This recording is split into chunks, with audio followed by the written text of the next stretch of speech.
Recording has begun. Good morning, everyone. I'd like to welcome you all to our key highlights from SOFTLETTER's 2016 SaaS Report webinar. This is a joint presentation of SOFTLETTER and Delta Channel Services.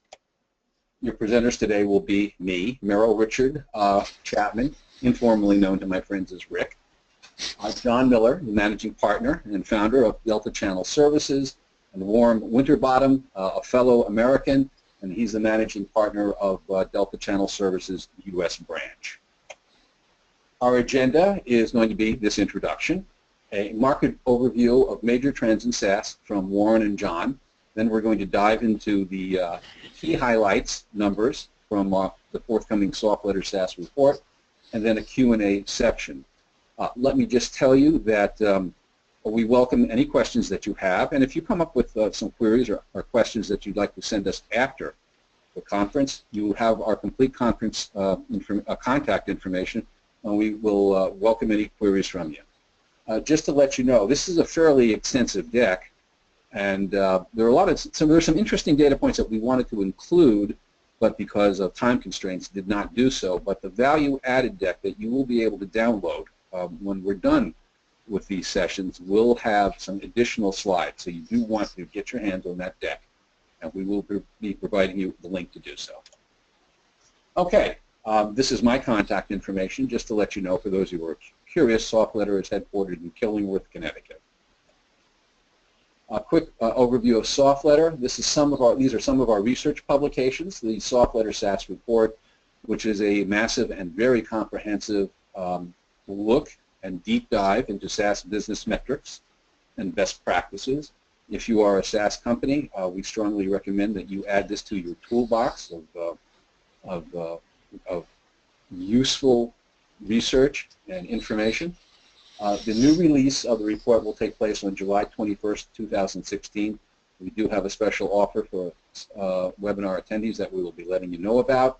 We are going to release next week our direct and telesales compensation report. This is a report that deals with how you pay and recompense your SaaS salespeople and sales force.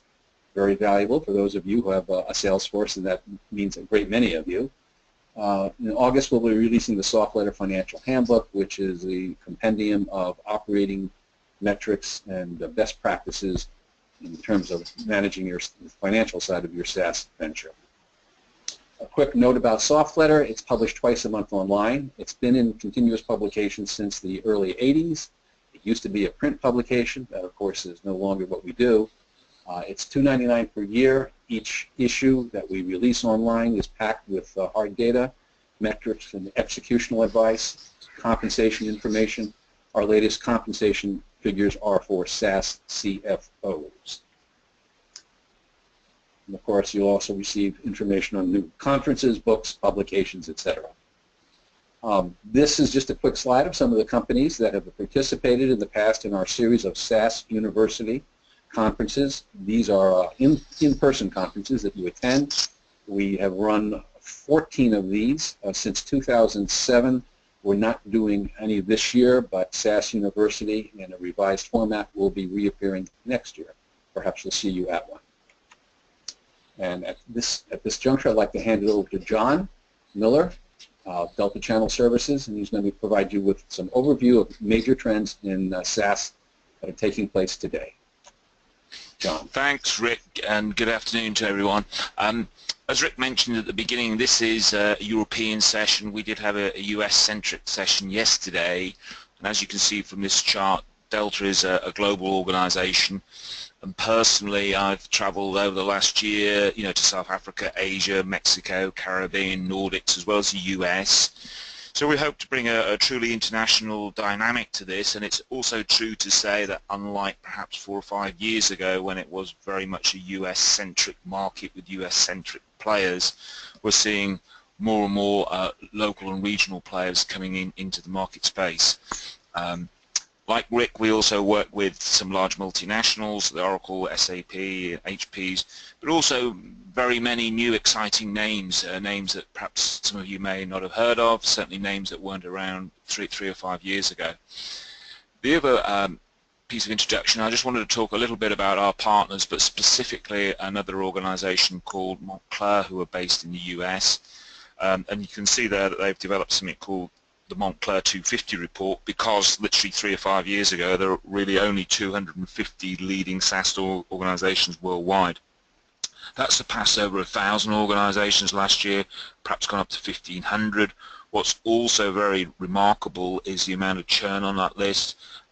Clearly there's a lot of merger and acquisition activity, which I'm going to talk about in a minute, and there's also been a lot of deaths, companies that haven't made it for a variety of reasons. Huge subject to talk about all the business issues and what's happening in the market, so please do put any questions forward, and obviously it would be great afterwards to have an opportunity to deep dive into some of these things. But let's look at the big picture, and there's some really exciting numbers here if we work our way left to right. First of all, SaaS sales will double over the next 3 or 4 years. Obviously not true of the on-premise market. You will see a corresponding rise in infrastructure as a service. What is quite interesting, and we work with not just ISVs but MSPs and systems integrators and consulting companies, although there are some clear market leaders in terms of companies or providing cloud services such as Amazon and Microsoft and names like Salesforce, it's also quite fragmented. So we are seeing already, if you like, some maturity in the market in people, ISVs, people selecting cloud service providers that can provide value-added and customized services.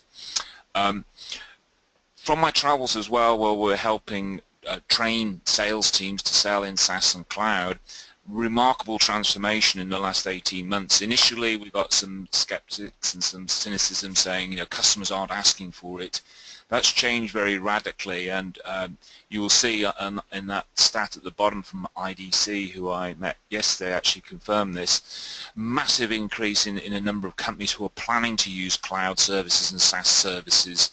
And in reality, when you talk to many customers, you find they are using SaaS in one form or another, even if it's just something as simple as LinkedIn. But that's helping break down barriers and conceptions about data and data sovereignty. Rick, could we just move on, please, to the next chart? Right. So, big topic. I'm going to focus on mergers and acquisitions, but it's also true to say that I call them sleeping giants, companies like IBM and Oracle, which were perhaps slightly slow into the market. It's their number one strategy, tactic, investment. It's front and center the shop window, and already they're in some ways playing catch up with people like AWS, who, you know, have gone through the $10 billion barrier in terms of revenue. And this is just the beginning of a whole bunch of digital waves. We were launching a company in London yesterday, and they were coming up with some great questions. You know, what's the largest hotel chain in the world? The answer is Airbnb. They've got no physical assets. Who employs the most drivers in the world? Uber. Digital company, no physical assets.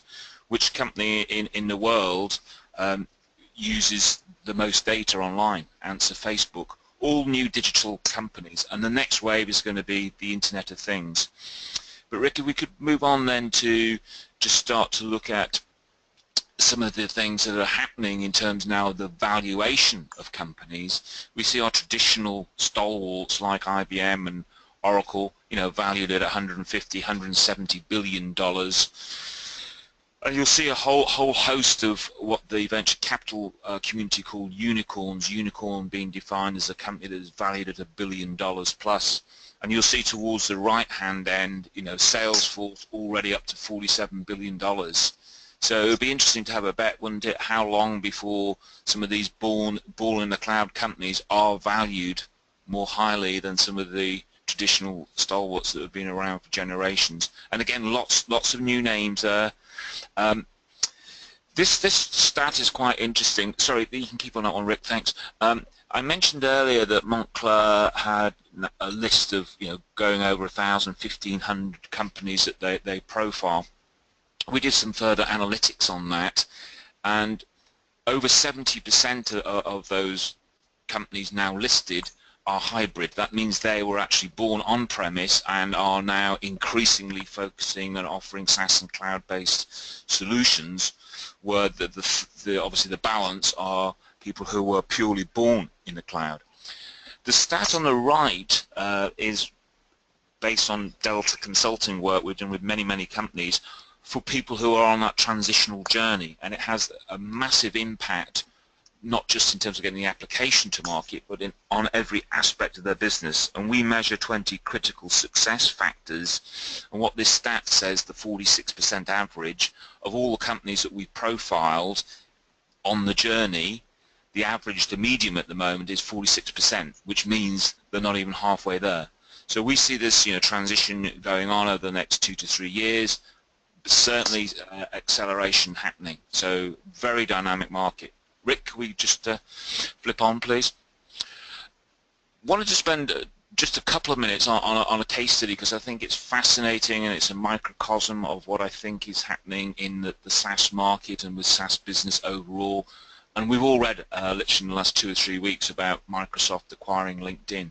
Some fantastic stats here from Reuters, a Reuters analyst, which were published just last week. So Microsoft spent $26 billion on a company that's never made a profit.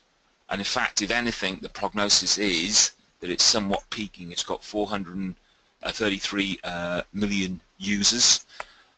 The other stat which is really interesting is that most of the revenue now is coming from job advertising on LinkedIn. And another stat which Rick will expand on later, the number one reason why people use SaaS or buy SaaS is they're looking for new and additional functionality they can't get elsewhere. So as LinkedIn starts to migrate more to a job recruitment portal, we know there's more to it than that. We're already seeing copycat sites coming up. You probably have as well. Talk to people who are getting a little disinterested in LinkedIn and wondering where Microsoft are going to take it to commercially. So you will see there it's a classic example of a company that was founded only in 2002. Went through the startup period, got some venture capital funding, went for an IPO, roller coaster stock price. Now it's been acquired. Who knows what the next chapter could be? It may grow on to be a fantastic commercial success. There's an equal chance that it may start to slide. So great market, growing fast, very dynamic. Thanks, Rick. I've only had a chance today just to touch on a few aspects of the sorts of market data that's out there. You may also be interested in finding out who are your competitors, who's in the same solution areas, who are good targets for partners in M&A. If you go to our website later, you will see not just the Montclair list, but a whole raft of market contact data lists that we've got. Thanks, Rick. This is just a summary. So if you go to our website, a lot more details. Please do send me any questions now online. But with that, I'd like to hand over to Rick, who will take you through his report. Rick, thank you very much. Thank you very much, John. I'll also have some observations about that LinkedIn acquisition because I'm a longtime LinkedIn user, not necessarily a huge fan, but it does represent a particular strategic purchase for Microsoft that you may not have thought about. In any event, some quick background info on the SOFTLETTER report and survey that we're going to be taking the data from today. It was sent out and answered by 200 senior executives from SaaS firms who answered 100+ questions. This is a massive survey. We do encourage you to participate when it becomes available. We'll be sending you invites in the future. It's well worth your time because you'll receive the complete summary results, not some kind of just executive high-level overview. 62% of the respondents were CXOs, 30% VXOs, and the balance were senior managers and directors. Countries, 23% of those taking the survey were international with representation primarily from Canada and the EU. Let me tell you that in terms of the breakout of how the international component answered versus the US, there's almost no variance. The different metrics and information that you see do not vary strongly from those two SaaS communities.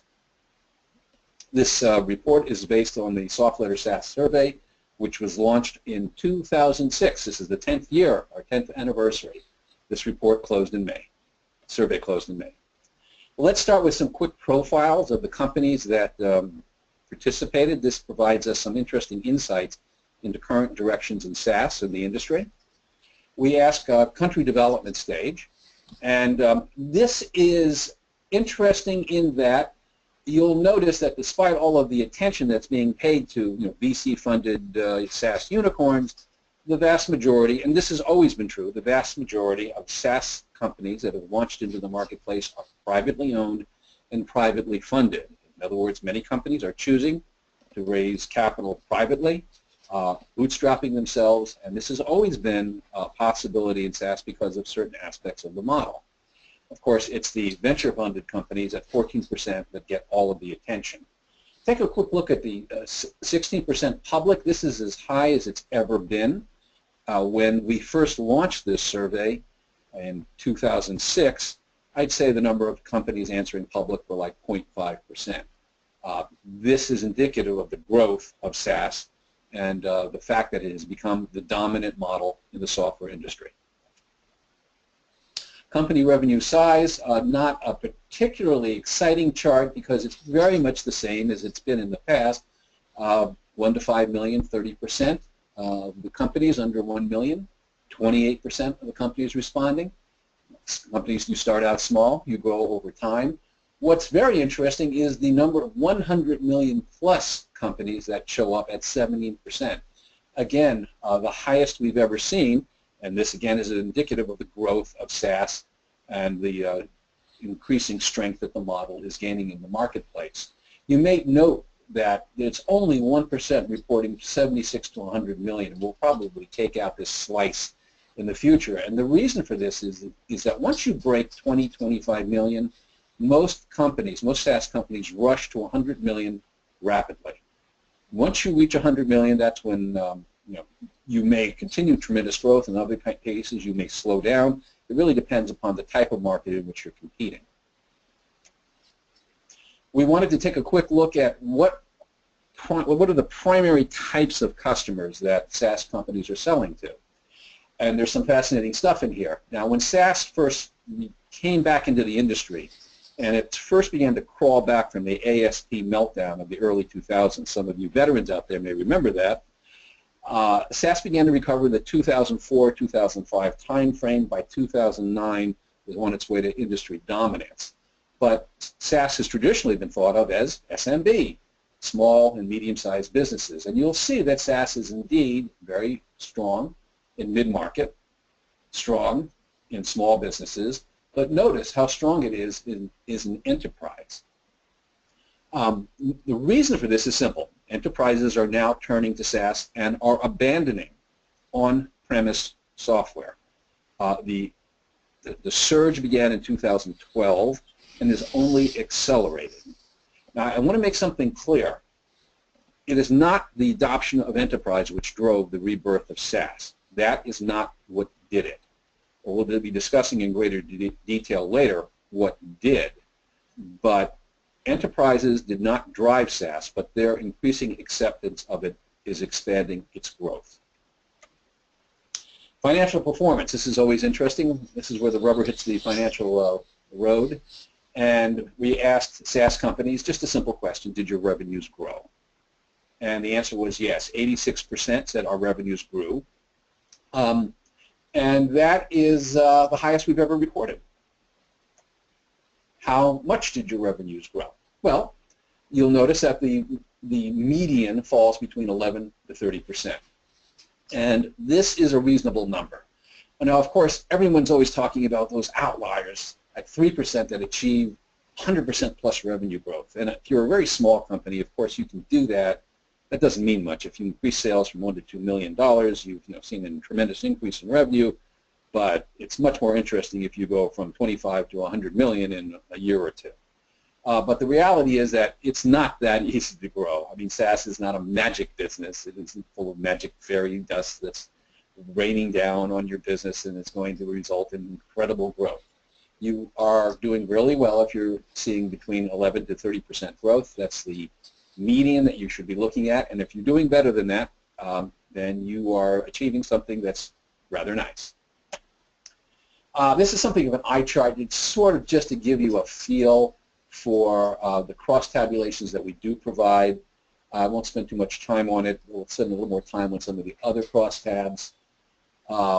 Profitable was the next question that we asked. Did you make money? Profit is what it's all about. Yes, 86%, no 14.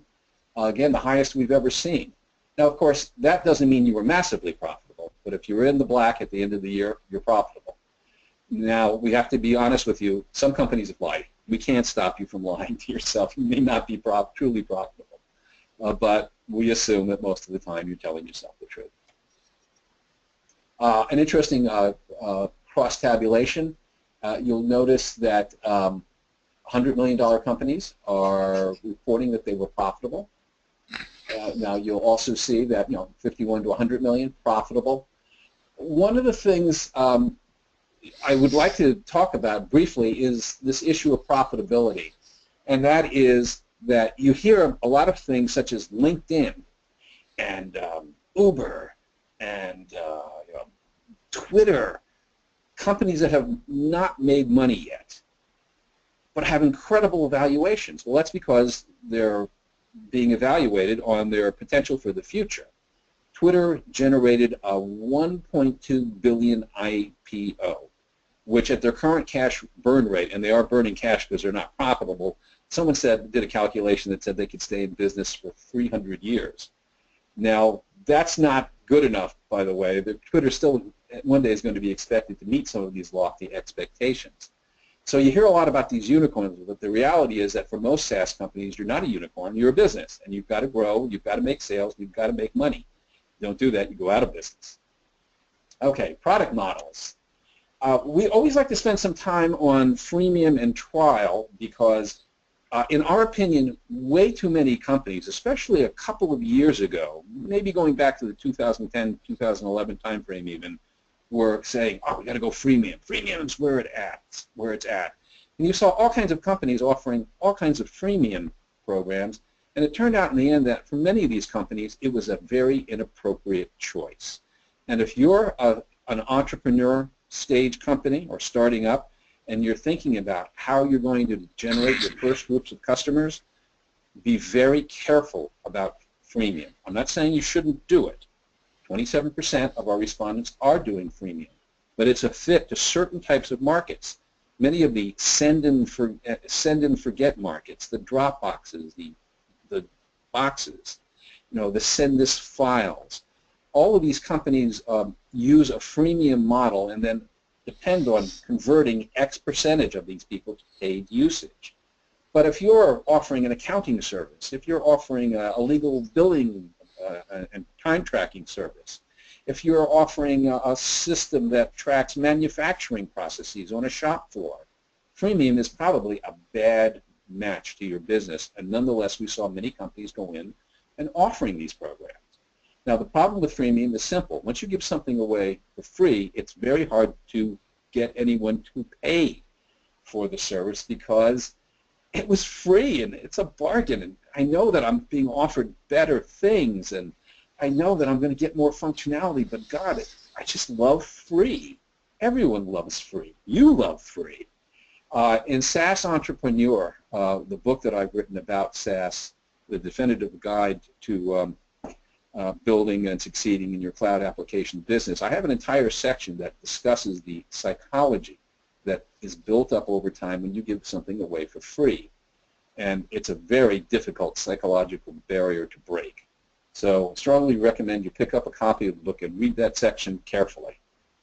Now, you'll notice that in the enterprise, markets, we don't do a lot of freemium because it's just usually not a good fit, okay? Business and consumer, yes, it's much more popular, and we can understand why a consumer market would be more interested in freemium. If you want to play World of Warcraft online, a lot of times they'll let you play for free. They hope that after a couple of months of being slain constantly by bands of roving orcs, you'll you'll start to kick in and buy magical armor and other types of things, converting you into a premium customer. I don't think many of your businesses are involved in selling magical armor these days.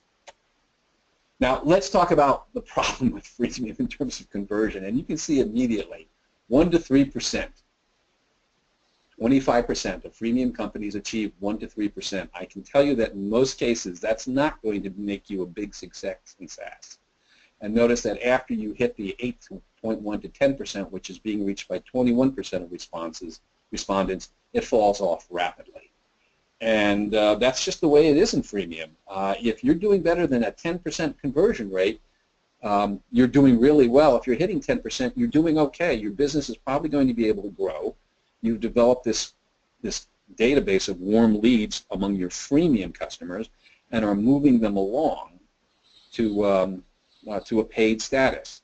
One tip I'll give you right now is that in some cases it's okay to offer a freemium account to professional audiences with the understanding up front and made very clear to them that those accounts are going to lose functionality and capability, and that you limit the number of free accounts to a small or defined audience.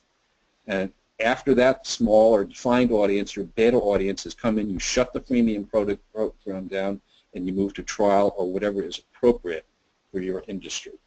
I do not recommend, if you do freemium and you're not in a certain type of market, to ever offer an unlimited time freemium program.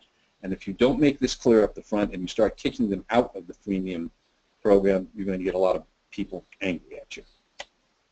Now, let's move to the other popular model in SaaS, which is trial access. And as you can see, 60% of companies were reporting, yes, we do trial access. 36% no. The others are certain types of outlier markets. I don't want to spend too much time on them right now. You'll notice that public companies do not, and this is an interesting stat, do not claim that they do not offer trial access. That's because public companies tend to be larger and they tend to be selling in the enterprise space. Now, this is a deceptive statistic. I'm going to tell you it right now, because the reality is that just about 100% of public companies selling into the enterprise space will eventually offer a customer trial access, but they're not going to do it on an off-the-shelf online basis. You're going to get your trial access after you've entered into the sales cycle and after a certain degree of handling and negotiations have taken place back and forth. And as we can see, trial access conversion rates are a very different thing. Conversion 7 to 10% at 18%, 11 to 15, 5, 16 to 20%, 6% of respondents, and up and up and up. The trial access model is very different from freemium because it's begun with the assumption that you are entering into a sales cycle, which will either end with a sale or no sale. You will close or you will not close the customer, and even in cases where you don't close them the first go around, if you nurture them in a warm lead database, in the future you may indeed convert them. Okay, we're going to be talking about now subscription and churn, vital statistics for any SaaS company to examine. Now, these numbers are very typical of what we expect to see from SaaS companies. And you'll notice that 90 to 94% renewal rates at 29% is the highest, 95 to 97, second highest.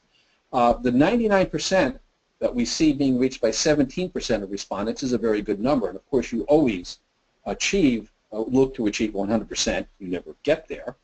But you can certainly achieve 99%, and that is a benchmark that you should all look for. Now, you'll notice that as we go down the churn rate numbers, that the number of companies reporting high churn decreases quite dramatically. And the reason is, if you have high churn rates, you're probably going to go out of business.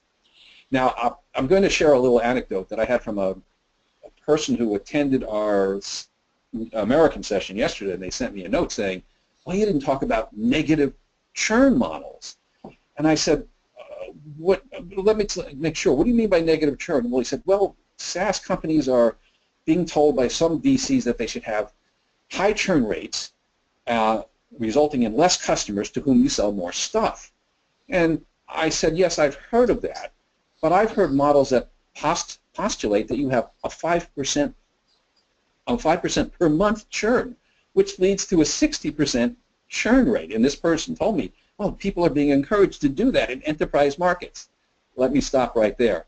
You cannot survive as an enterprise SaaS company with 60% yearly churn and make it back by upselling and cross-selling your way to profitability. Your customer acquisition costs will be incredibly high.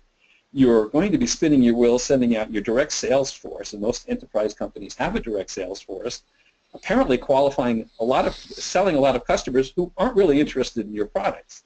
The numbers simply don't run, okay? And if you were actually to throw this model at a spreadsheet, as I told John earlier, the spreadsheet would turn blue, choke, gurgle, and fall on the floor and die in front of you horribly. So you do really want to keep your churn rates at least at 90%. It may be true that in some cases you've signed on a cohort of customers who you can't grow, so you may not focus on trying to cross and upsell them. But if you're getting that revenue annuity from them, there's usually not a good reason, unless you have support issues, to cut them off.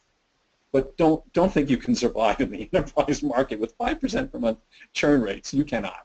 There are outliers, like the porn industry. Unless you're in the porn industry, which in certain boilerplate operations, you can't make it that way. Okay. Now here's a stat that I think is actually very important because it ties into churn. And it's kind of shocking that 17% of SaaS companies do not track the yearly revenue renewal rate. And by that I mean, okay, you may have 1,000 customers, and you may end up at the end of the year with 1,000 customers that you might have lost 5%, but of course you're constantly growing and selling and adding subscribers. But nevertheless, you look at that year one period, or you do a pro rata calculation, and you decide that at the end of 12 months, the value of those customers grew by this percentage or dropped by this percentage, and that's a indication of whether you're cross and upselling and providing new functionality and selling networks effect data, and you could even be providing consulting. There's a wide variety of services and value-added add-ons that can be offered to a customer, thus raising the overall value of your customer subscriber base. In SaaS Entrepreneur, I have a fascinating story about a SaaS company that started off selling payroll services and kept branching out because they were sort of at a nexus of their customers' operations into selling insurance services, buying club services, a whole series of value added-ons that by the time they were done, the value of the customer overall customer base had raised to such a level that they could literally have given away their original payroll services and still been nicely profitable. They didn't do that, by the way. So these are some numbers. You'll notice that 21% of SaaS companies achieve 100% plus of their overall value of their customer base, 110%, 120%, 14%, that's good. Looking at some of the numbers, you'll see that if you're not monetizing your base, if you're dropping off, that begins to drop off rapidly, which is often an indication of high churn rates. I think that companies could be doing better than these numbers. I think there needs to be more focus on how you cross, upsell, and value add your product line. The 70% of SaaS companies reporting they don't track this is shocking. You should always be tracking the overall value of your subscriber base as it grows. Another eye chart here. We'll go by this again, just as an example of some of the crosstabs that will be contained in the reports. Okay, this is one of the most important sections of the presentation today, and that is community and analytics. Have you integrated them into your SaaS system? The reason these are important is that companies which have added these capabilities always outperform SaaS companies and on-premise competitors where they exist in terms of customer engagement, lowered levels of support, and resubscription rates. Now, this is a lagging indicator, and I'm rather surprised that 54% of SaaS companies said that they have not integrated community directly into their systems. Notice that 15% it's under consideration, the value of this is becoming better known in SaaS, and 31% are saying, yeah, we did it. You should be one of those 31%.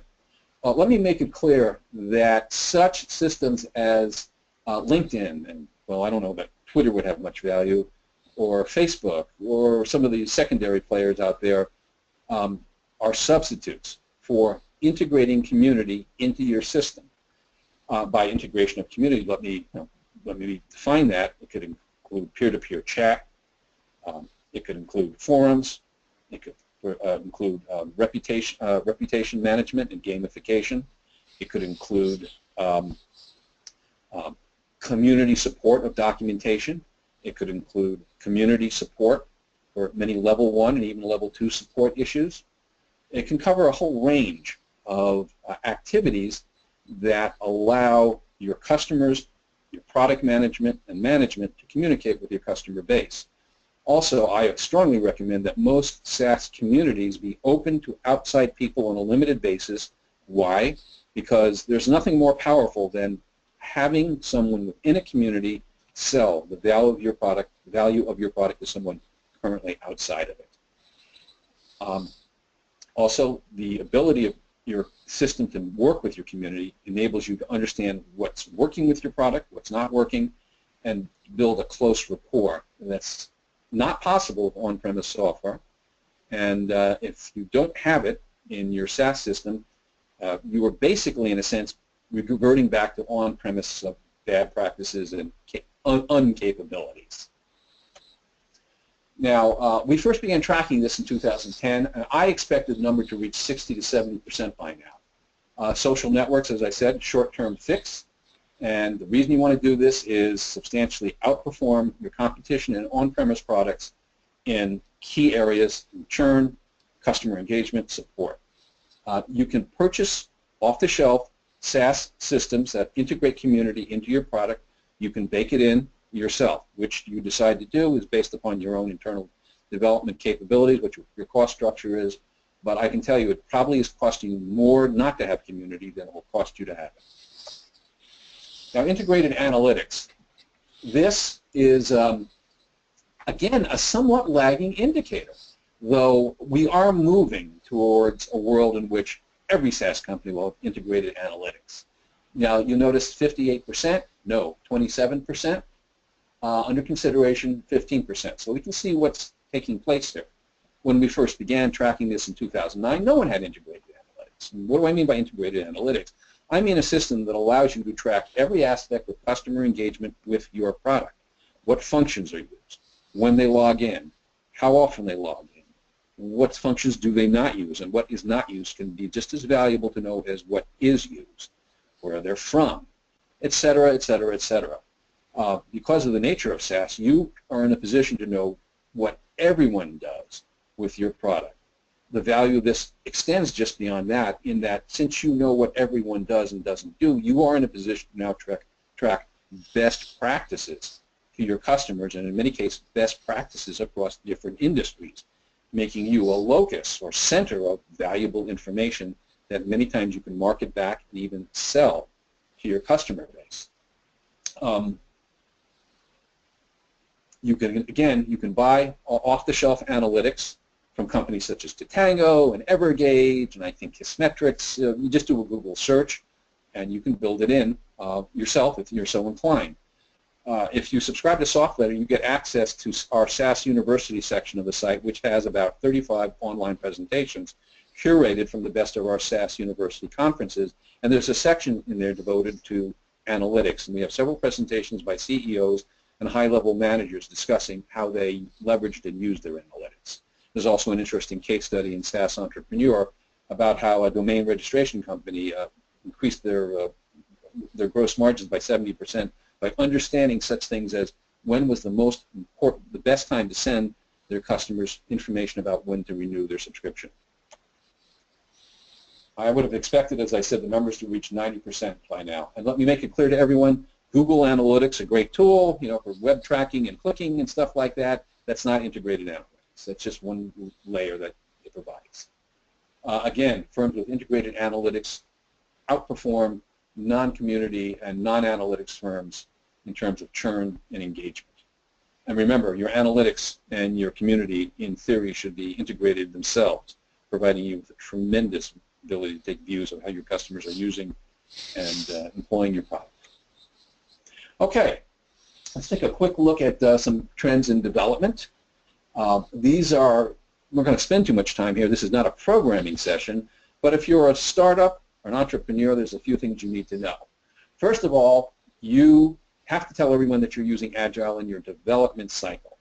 Do not use the word waterfall if you can at all. Don't talk about that anymore. We're all Agile these days. Agile is good. And why is Agile good? Because good Agile is.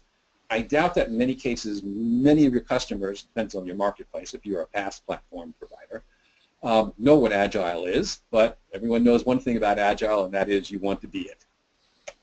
And here's a reason why, especially if you're looking for money, you need to be Agile, because venture companies, companies that are looking for money, go to the venture companies, and you'll notice that 88% of them say they use Agile, and that's because all the venture companies believe Agile is good too. And you better have it if you want to get any bucks from them. Now you'll notice there's a sharp drop-off in the public companies. Now this is shifting. It used to be like none of them were using Agile. And the reason that you don't hear a lot of talk about Agile in older companies is they're older companies. When it takes time to grow to 100 million, and when they were growing and getting bigger, Agile was not really used that much. So they have adopted a whole series of technologies and you know, techniques, and they've built wads of code, and you know, they've got legacy, you know, stuff around, and it kind of drives them crazy. And there's one thing I can tell you: if you go to them and say, "What do you think about Agile?" they're going, "Oh, one day we're going to be completely Agile." So just to let you know. But now you, as a startup, you want to be Agile. Just to let you know, we did ask what's the most popular Agile methodology used by SaaS companies. Scrum came in at 67%. I'm not going to try to explain what Scrum is, but it's good. Another interesting data point has come in that is IE is doomed. You probably can drop support for everything under 8. The browser is on a death spiral. When you think about that, IE once had 90-95% market dominance, and really you only had to write for one browser. This is shocking. The #1 browser in the marketplace, and the one you must support, is Chrome. And of course, Safari, especially if you have an app component to your SaaS system, is a necessity. But IE, I have to tell you, Edge is not looking too good, but IE is in serious shape. Death spiral line. Why are we talking about APIs? Application Programming Interfaces. Well, there's a couple of reasons. One is that if you are selling into enterprise spaces, you probably want to say that you have an API. And the reason you do is that enterprises, as they are beginning to adopt more and more SaaS, do not wish to deal with data silos, are insisting that companies provide means and methodologies of transmitting data across different applications, sometimes with on-premise, often with other SaaS systems. So APIs are where it's at. When we first began doing this study, like 10-15% of SaaS companies out there offered an application programming interface. Notice it's up 14% from the last report. Another reason that you want to say that you're supporting an API and have one is that there's a post-SaaS era beginning to develop in the marketplace. This is the world of device independence and portable workspaces.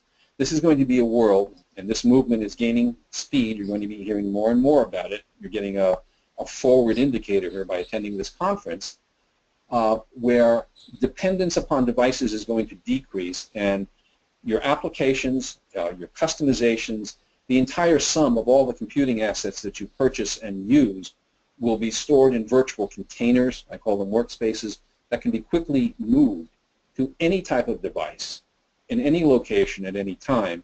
And when this happens, the workspace will adapt itself to the device on an as-needed basis, adjust itself for keyboard, input, screen, while at the same time maintaining the integrity and usability of that workspace.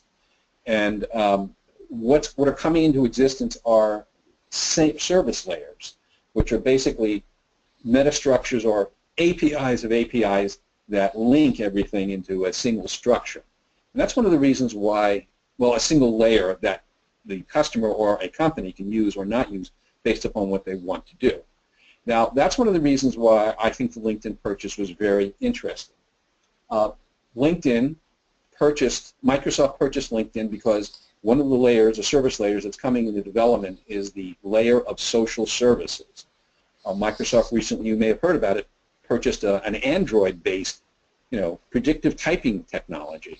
Why would they want to do that? This product wasn't even available for Microsoft Mobile OS. The reason is that they want to gain strategic layers, control of strategic layers in the coming infrastructure that's going to be supporting device independence. Remember, Microsoft, of all the major players, is the one company that's right now cut off from the future, if you believe the future represents the smartphone and similar form factors. A quick look at infrastructure as a service. You'll notice that the trend towards outsourcing your SaaS infrastructure and not having servers and boxes laying around your offices is increasing. When this report was first begun, the vast majority of companies were hosting it in-house. And the one thing we'll say is that larger companies still tend to host their infrastructure and maintain it internally. That's because they don't necessarily trust or want to have their corporate future dependent upon a third party. Kind of an interesting data point that I've been keeping an eye on. It's slowly creeping up, and this is the issue of failover. Does your company offer a failover guarantee? It can be an important sales factor if you're in an industry where there's a real concern about losing access not simply to your data, but to the ability to continue doing business on an uninterrupted basis in the event that a SaaS vendor shuts its doors down. I discuss this more in SaaS Entrepreneur. Quick look at SaaS channels. We're coming up here on our question and answer session. We're moving along here smartly. Now, one of the interesting things about this slide is that when SaaS first appeared and began to dominate the industry, there was a question as, well, what is the value of channels? And a lot of people thought that, and I was one of them, was very skeptical of the value of channels. Well, it turns out that channels are a lot more valuable than I thought they would be. Why do you need a channel in SaaS? Because you're not really selling the software to anyone. You're providing them access. You may provide a reseller a branded portal. You may cut off a section of your system and allow the reseller to use that as their ostensibly own private playground. But why should you do that? Because you now control the entire infrastructure. You can't be disintermediated from your customer the way you put it on-premise. CDs can't be copied. Floppies can't be replicated. None of that occurs in SaaS.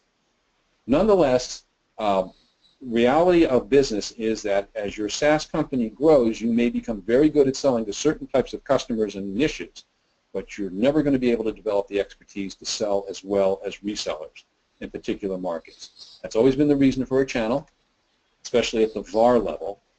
And as you can see, 46% of SaaS companies are now reporting that they are developing channels. Just to be clear, this is not the first thing that you do when you start your company. You focus on your core competency and core markets. Then, as you see new opportunities, you turn to a channel to exploit them. Number of VARs. 1 to 5, 60%. The rest of these numbers are pretty in line with what we've seen in the past, except for this one, 100%, 20% of companies. We have more than 100 VARs. 20% of us reported that that we have that high number of VARs. Those are larger companies building out channels at rapid rates. A quick talk about VAR margins. They've stabilized in the 15 to 30% range. There are outliers. There may be cases where, like you did in the old days of on-premise software, you might be offering 40, 50, sometimes even 50+% margins, but that is probably not going to happen in SaaS. There is a chapter in SaaS Entrepreneur that's digs down much further into how you build a channel in various details. There's little variance across the crosstabs. Company size, years in business. This is pretty much where your medians for margins are going to be. Quick look at sales and marketing. We always tell people about this because it's interesting. and it ties back to something that I said at the beginning. What drove the growth of SaaS? What is continuing to drive the growth of SaaS? Is it enterprise acceptance? No. It's the ability of SaaS to provide access to new markets and capabilities that have driven the growth of SaaS. Salesforce.com became Salesforce.com because when they started selling Salesforce.com, every sales professional in the world was aware of desktop products such as Act, Maximizer, Telemagic. They loved them. The only trouble was they couldn't get them installed on their departmental networks by local IT. So when Mark Benioff shows up and says, hey, you can do that in your browser, it was, I'm sold. The second reason, and this does tie back into enterprise acceptance of SaaS, is reduce overall IT operations and complexity. In other words, we're all tired of having those geeks run around in our businesses making fun of us. So we're going to outsource all of this to various clouds and various internet systems, and we're going to get rid of all of the internal servers and all the geeks. The geeks will go to work for the SaaS, for the IaaS providers. Okay, that brings us to the end of that section. We ran through a lot of data very quickly. So I would ask, are there any questions out there? John? Yeah, Rick, thanks. Yeah, just whilst you're talking, a couple have come in, actually, a couple of points of clarification. I think the first one was around when you were looking at the revenue breakdown. There was a question or wanted some clarification on companies that had over 100 million revenue that represented 17%. There's some surprise that there wasn't a sort of higher order of magnitude above that, Rick. Could you throw some light on that, please? Yeah, that's an interesting question, and the answer is that we asked our question in terms of revenue, not your market cap. In your presentation on LinkedIn, John, you pointed out that the company was generating $3.3 billion in revenue, not profitable, but it was purchased for $26 billion, which is a 10 times multiple on its earnings, which is basically, you know, sort of a grand slam in that M&A world. I noticed that you had Salesforce.com, which is $4.5 billion or so in sales right now, is valued at $44 billion, another 10 times multiple on earnings. But remember, this isn't money or revenue. Technically, Salesforce.com is not profitable either. So what you see when you're hearing discussion of unicorns are not companies that are a billion in revenue, but $1 billion in hopeful value in the future. Whether those unicorns will actually grow those big, long, white, beautiful horns, we don't know. But everyone thinks they will. Okay, no, thank you. There's perhaps just time for one more question, which I could perhaps pick up along similar lines, really. It was asking for a little bit more input on trends around funding that we're seeing across the different sectors. So if I recall correctly, Rick, you were saying that 58% of companies and funding were around private organizations. And then if you think within that 58%, a large 70% of them would be hybrid companies, i.e. they're coming from an on-premise type of background, and that's certainly borne out in terms of the what we're seeing early on. The conventional companies were putting additional funding, new funding, but increasingly as it's becoming business as usual, they are having to grow from profit. We're also smaller companies, you know, the startup ones, we're seeing that some of those are struggling a little bit in that by the time they get to market, having developed the application, having found hidden perhaps extras in the infrastructure as a platform and the testing, they're finding it increasingly difficult to get appropriate levels of funding for go-to-market. So maybe that leads into the trend that Rick was talking about around value-added resellers. And just a quick note on the VCs, which we saw were a minority but still significant. I think the summary would be there's still a lot of smart money out there looking for the right vehicle to invest in, but I think they're getting a lot more streetwise and very keen on a fast time to market, which may reflect in the data point Rick talked about on the high use of agile in those sorts of companies. And the flip side of that, we're certainly seeing that the VCs are wanting a very quick, not necessarily return, to profitability, but certainly in terms of the projected uptake. If the projections aren't being followed, the sales forecasts aren't being met, even in a period of time as short as 3 to 6 months, they're pulling the plug. It's getting a little bit like the games market in that, if the reviews aren't good, if the take-up's not good, plug going. So yeah, funding still is critical. So thank you for those questions. If there are any more, please do send us an email or contact us afterwards. John and Rick, we have one question from the field, Mr. And Okay. please excuse the pronunciation of your last name. Ghezi, Ghezi. Okay. Yeah, that's fine. Can you hear me? Yes, we can. Go ahead. We can, sir. We can. Okay, so I have a question about the type of software that can go SaaS. So it's very obvious for enterprise applications like you described, but what about technical software? Do you think that SaaS is a good model for technical software? What do you mean by technical software? All software that you sell to CIOs, to IT, to infrastructure software. Okay. Okay. Yes, there is no longer any industry or market which is not being in which SaaS alternatives to on-premise products are appearing. None.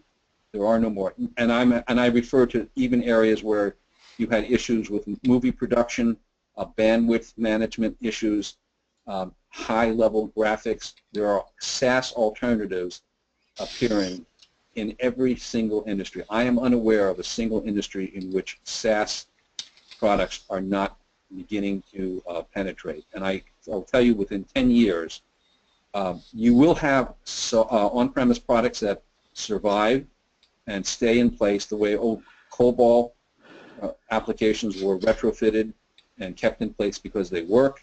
They don't want to be touched.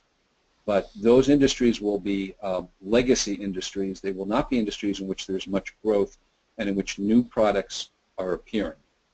I don't think anyone can tell me of a significant new on-premise product that has been released in the last decade. So no more innovation and no more investment is taking place in on-premise. And in every industry, SaaS is appearing as an alternative to existing offerings. That's my perspective. What about you, John? I entirely agree. So yeah, I understand in the IT sector in terms of platforms, tools, we're seeing it, for example, in what we call PLM, product lifecycle management, people with very sophisticated engineering solutions where, even 3-5 years ago, people wouldn't put their IPR into the cloud, absolutely being taken up. Banking sector, core banking systems now, going into the cloud, going into SaaS, and actually banks pushing for it. Even the banks cannot compete on the scale with the size of data centers that people like Amazon Web Services have got. One of our clients is in core banking systems, and they're hosting their solutions with Amazon. Yeah, so no stone untouched.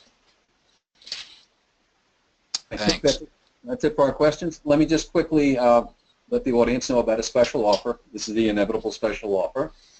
You can pre-order the 2016 SOFTLETTER SaaS report with the coupon we show you below. You don't have to write this down. You'll get this when you get the deck in the follow-up mailings to this session. You can save $100 off the price of $5.99. With your purchase, you'll also receive a complimentary 12-month subscription to SOFTLETTER. You'll get full access to the site's benchmarks and case studies. You'll also get a copy of the book I mentioned, SaaS Entrepreneur, and the SaaS Entrepreneur DVD with your subscription. This offer is available through July 20th, and it will then end, it will end. So thanks very much. I'm going to move over to John. We have a special offer from Delta Channels. Yeah, just a couple of quick things. I mentioned early on that we've got any number of different SaaS vendor contact lists. So if you go to our website, you will see what lists we have available, including the Montclair list, which might be useful for you if you're looking for partners or M&A or looking to hire. And then secondly, I explained that many companies are on a transition journey, and we've got a lot of benchmark data on that. So if you want to contact us, we've got an online survey you can take, or just talk about your own background. So I look forward to hearing from you. Thanks for that.